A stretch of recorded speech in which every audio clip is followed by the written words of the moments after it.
Hi అండి, welcome to my channel. మీకు కనుక మా వీడియో నచ్చితే తప్పకుండా లైక్ చేయండి, షేర్ చేయండి, సబ్స్క్రైబ్ చేసుకోవడం మాత్రం అసలు మర్చిపోకండి.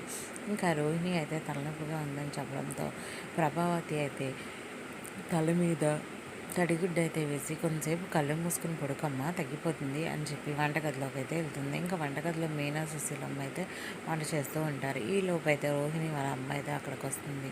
ఇంకా అలా గుడ్డ కప్పుండటం చూసి అయ్యయ్యో రోహిణి రోహిణి ఏమైంది అని చెప్పి పరిగెత్తుకుంటూ వచ్చేస్తుంది అనమాట ఇంట్లోకి. అది చూసి రోహిణి అయితే ఒక్కసారిగా షాక్ అయిపోతుంది.